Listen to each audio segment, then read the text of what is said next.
আসসালামু আলাইকুম। এইচএসসি 2022 সালের পরীক্ষার্থীরা তোমাদের অটোপাস দিবে নাকি পরীক্ষা হবে?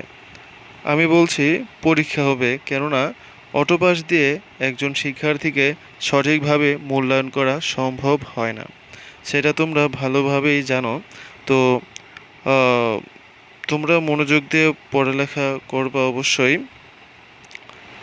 আর অটোপাস দেবে না, কেননা অটোপাসের মাধ্যমে তো একজন শিক্ষার্থীকে সঠিকভাবে মূল্যায়ন করা যায় না। আর এসএসসিতে কোনো কারণে শিক্ষার্থীর রেজাল্ট খারাপ হতেই পারে, আবার এইচএসসিতে ভালো প্রিপারেশন নেওয়ার মাধ্যমে রেজাল্ট আরও ভালো করা যেতে পারে। তো আরও বিভিন্ন বিষয় আছে যেগুলোর উপর ভিত্তি করে অটোপাস দেয়া অনুচিত। আমার বিশ্বাস তোমরাও অটোপাস চাও না, তোমরাও চাও পরীক্ষার মাধ্যমে সঠিক মূল্যায়ন হোক। তো এটাই মূল বিষয় যে অটোপাসের চিন্তা চেতনা মাথায় আনা যাবে না, তোমরা পড়ালেখাই করবা। আর তোমাদের সবাইকে অসংখ্য অসংখ্য ধন্যবাদ।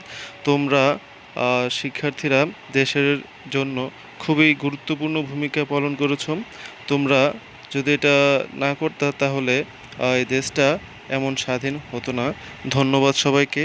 আর তোমরা অবশ্যই কমেন্টে জানাবা যে তোমরা অটোপাস চাও কি চাও না। আমার বিশ্বাস তোমরা অটোপাস চাও না। আর পরীক্ষার রুটিন প্রকাশিত হলেই এই চ্যানেলে জানিয়ে দেব। অবশ্যই তোমরা চ্যানেলটি সাবস্ক্রাইব করে রাখবা। ধন্যবাদ সবাইকে।